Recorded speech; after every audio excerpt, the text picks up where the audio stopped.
And we are back. Welcome again, everybody, to another edition of The Bark Tank. This is a trade deadline and bye-week edition of said Bark Tank. My name is Andrew Siciliano. Thank you for being here. I am back from the Cross Country Mortgage Campus, where I was for 3 weeks, the Browns' 3-game homestand, and I am back in the home office. We're recording this shortly after 4 p.m. Eastern Time on Tuesday, so it is right after the NFL's 4 p.m. trade deadline. And also, as the Browns head to their bye at 2-7 after losing convincingly, unfortunately, and unexpectedly to the Chargers this past Sunday back in Huntington Bank Field. The Browns made only one deal, and that's it.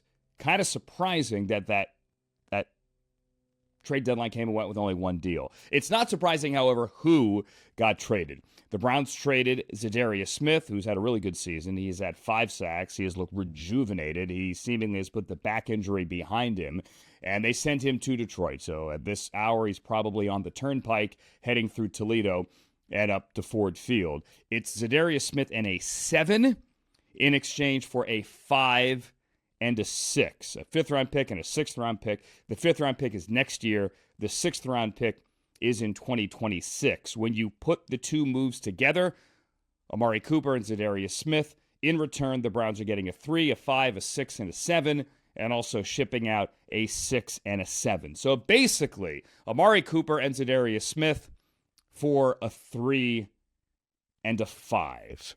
Let's get a different perspective on this, a national perspective on this, and do a deeper dive with a good friend, a man that I used to work with every day for, I guess, like a decade, who you can see on NFL Network on the Insiders. He is the best-looking and best-dressed member of the Insiders, and it's not even close.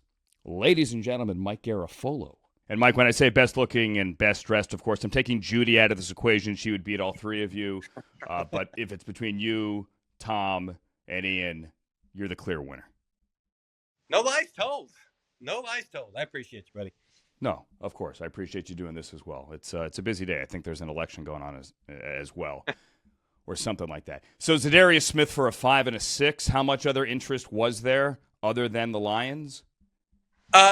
There was a number of teams from what I gather, but this one seemed like the best fit for all parties involved, and the Lions were going to be the one that was going to give up the most compensation to make this happen. He gives you a pass rushing presence. He also gives you the ability to play the run as well, and he gives you plenty of experience, right? And plenty of big game experience. How do I get in there? Plenty of big game experience as well. So it became like inevitable within the last couple of days. It was just a matter of these sides ironing out the final details and really, not to use the old expression that a lot of folks have used about, deadline spur action and all that stuff. But you really got the sense that once we got close and push came to shove, that was going to be what finally got it done. I think a lot of Browns fans, and by the way, Mike is walking around now the NFL Network studios in Inglewood, California. This is a great tour. Can I help give this tour here as well? You Sure. Just walked down the stairs, right? No. I stayed on this level. I got to go talk to my man, Greg Rosenthal. I just came off the set in the newsroom, and Beautiful. Maybe grab a little snack while I'm talking to you. How about that? Okay. Yeah, the roll gold pretzels were my favorite as well. Greg Rosenthal, also the only person there from whom I could steal a belt in our locker room. He's the only person there with a belt that would fit me if I forgot my belt.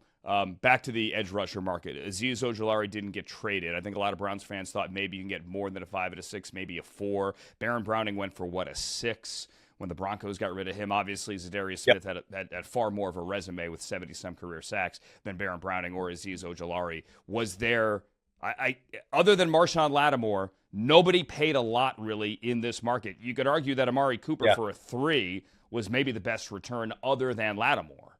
Yeah, and as I'm looking through this, I'm looking at the draft comp for next year, which, by the way, you start to look at what the Browns have started to compile over the next 2 years, and you can see which way Andrew Berry has taken this thing. He wants to get as much draft capital as possible moving forward, restock the cupboard, or continue. I mean, he saw Howie Roseman do that in Philadelphia.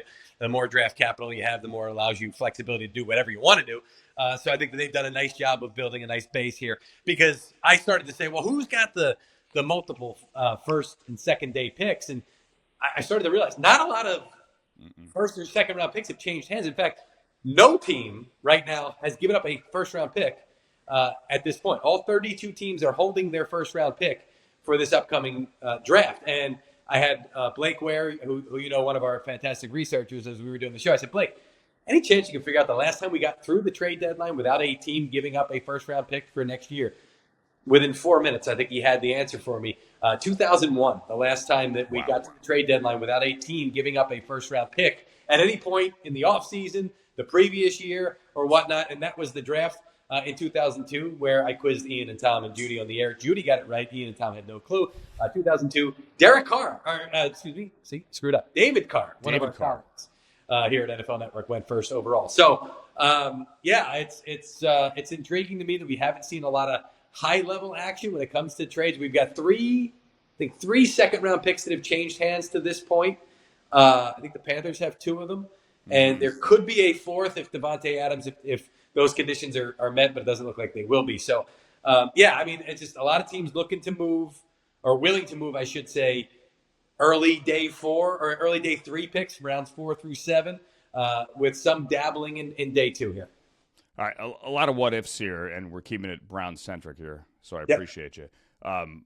Some people thought Greg Newsome might be moved, Shelby Harris, Dalvin Tomlinson, maybe a long shot in kind of a Joe Thomas goodbye retirement thing for Joel Bitonio. Were any of those conversations had?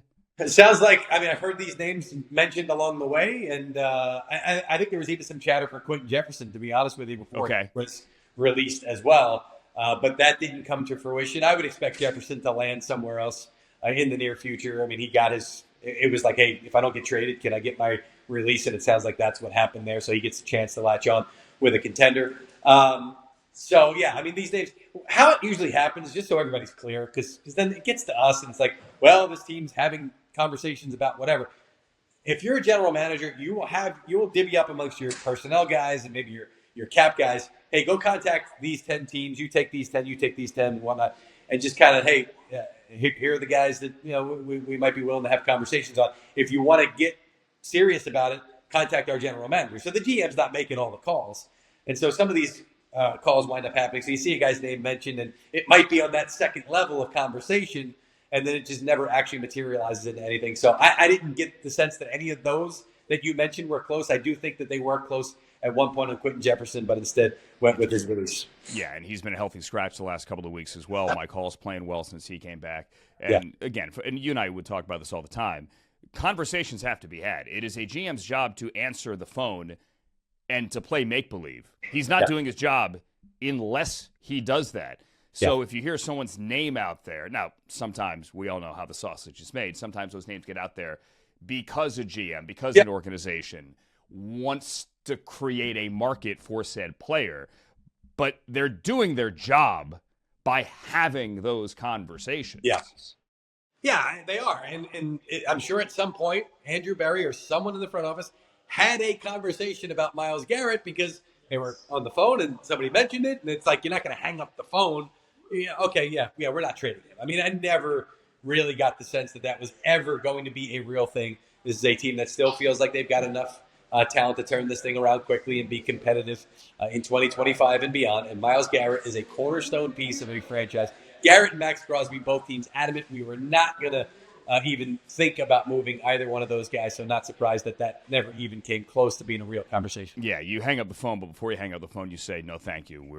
We're not going to move him. Last thing, real quick. The Bengals, the Steelers, the Ravens all made trades today. Basically, the Ravens get Tre'Davious White from the Rams for next to nothing just so they would get him when the Rams eventually cut him. The Steelers made their moves, Mike Williams and Preston Smith. The thing that was interesting was the Bengals move. It's not a huge move, but what blows me away is when they get Khalil Herbert from the Bears. And this shows you how teams have fixed incomes, and once you play week 1, they ain't moving off that. This is the first time they've acquired a player mid-season since basically they took on a guy when they dumped Carlos Dunlap. When they traded Carlos Dunlap to Seattle and they took a player back in return. It's the only time they've taken a player on midseason in 50 years. Yeah, and Dunlap was unhappy. That's why. Right. They wanted to get it. Had it not been for that, they wouldn't have made that trade. So they took a guy back in return. Right, exactly. Yes, it's not like they were making a move at the deadline. This one was necessitated by the injury to Zach Moss, which is going to keep him out for at least 2 months. They're going to reassess at that point. I don't even know if he'd be available theoretically for a Super Bowl, because that would be, maybe 5-6 weeks after that point. So he's got to be reassessed. And let's say he passes as much as he possibly can, then he's got to get. Long and short of it is the Bengals knew they needed a second running back, and that's why the move for Khalil Herbert was made. They've had needs in the past, and they still haven't done it. So that tells you how much of a pressing need it was for the Bengals. Back to the Steelers, you talked about Preston Smith. I think it's going to be a great move for them. His snap count was going down in Green Bay, and to pair him with T.J. Watt and Alex Highsmith. I covered the Giants when Ernie Accorsi, who's got Cleveland connections. Ernie Accorsi was the general manager and said you can never have enough pass rushers. Well, right. The Pittsburgh Steelers, who have the flexibility to do this because they've got Russell Wilson on the veteran minimum. Thank you, Denver Broncos. Said, you know what, we can afford some money elsewhere, and made the move and took on his salary for the rest of the season. Wouldn't be surprised if he's productive. And everybody goes, how did they get him for a 7th round pick or whatever it was? Listen, there's a lot you're taking on, money and otherwise, sometimes when you make these moves. But I think it's going to pan out for you. All right, yeah, and then Lucas Van Ness gets more snaps now as a young guy in Green Bay. You got to go. I appreciate it. Tell Groover I said hi. I'll see him Saturday. Groove dog. All right, I will. You got it, man. Mike Garafolo, everybody. Again, if you watch the Insiders, always remember that Mike Garafolo is the best of the 3 insiders. I kid, to quote Chris Myers, because I don't care.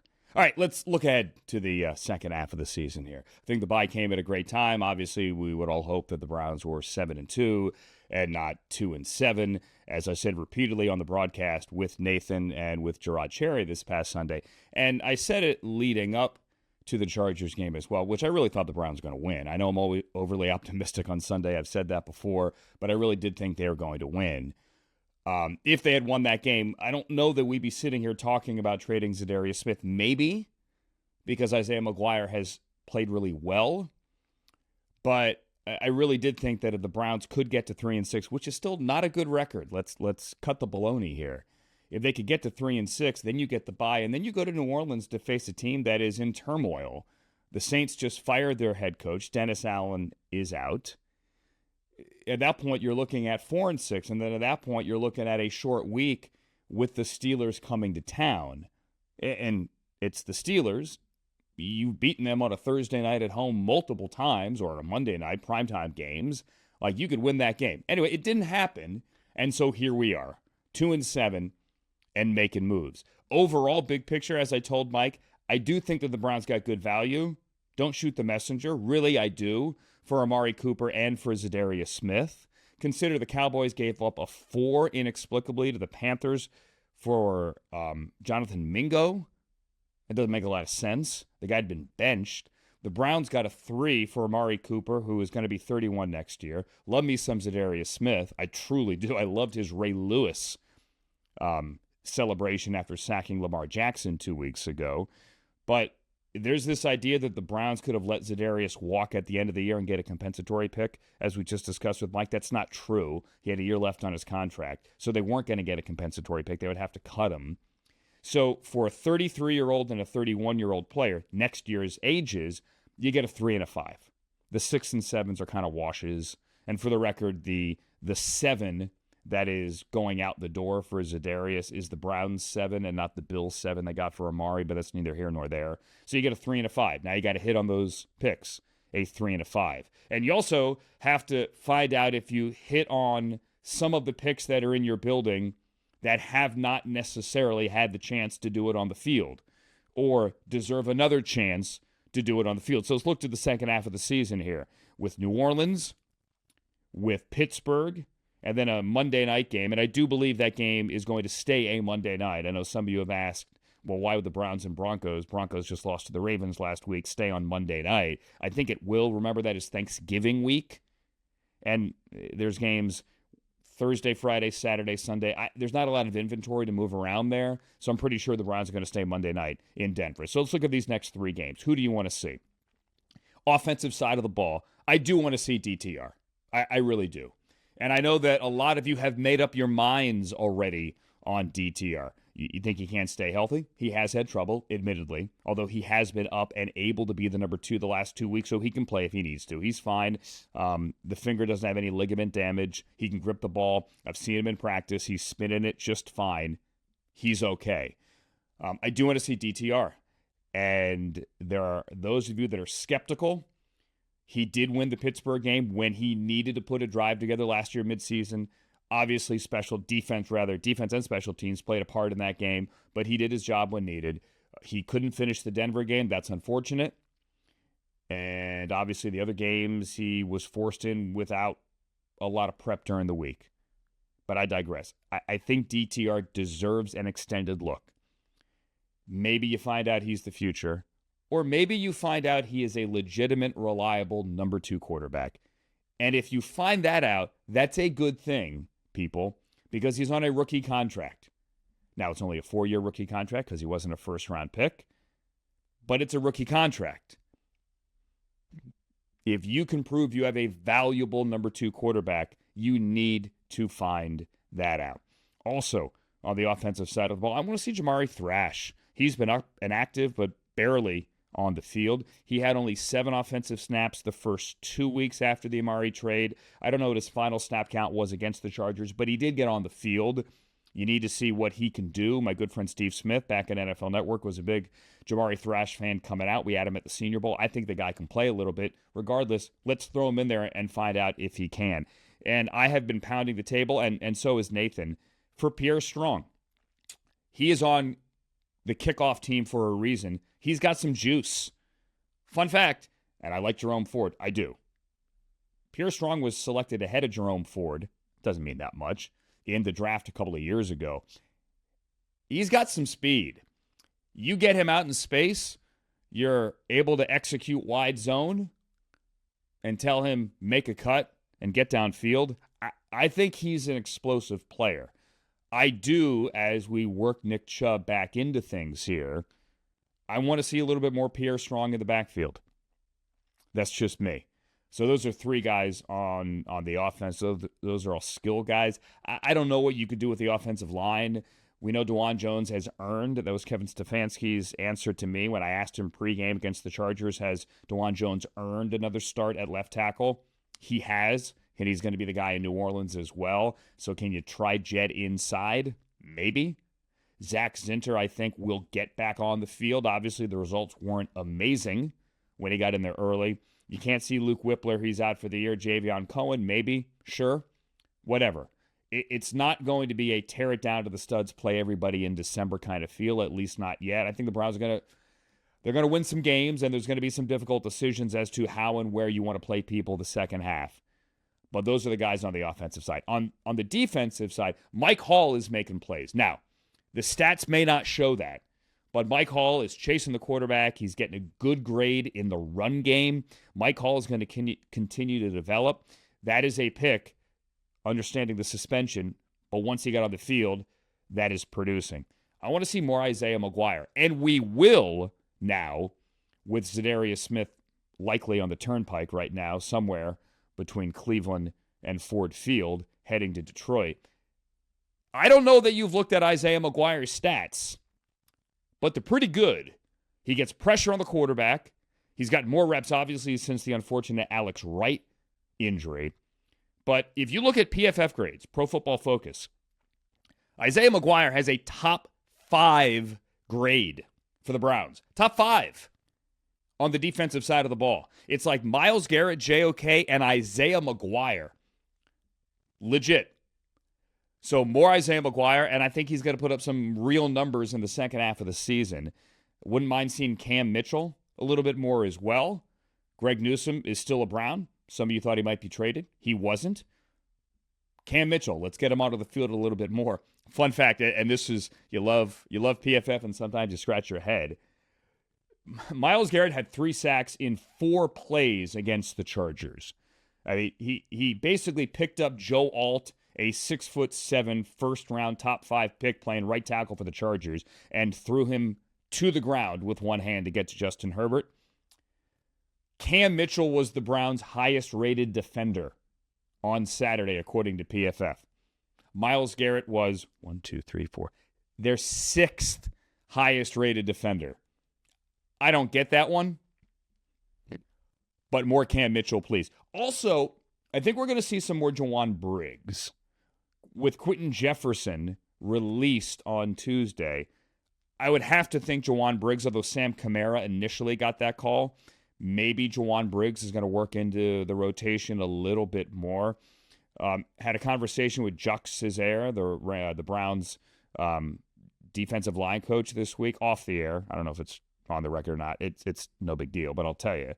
In light of Scott Matlock coming to town, Scott Matlock is 44 for the Chargers, the guy that played fullback, but he's a defensive tackle for L.A.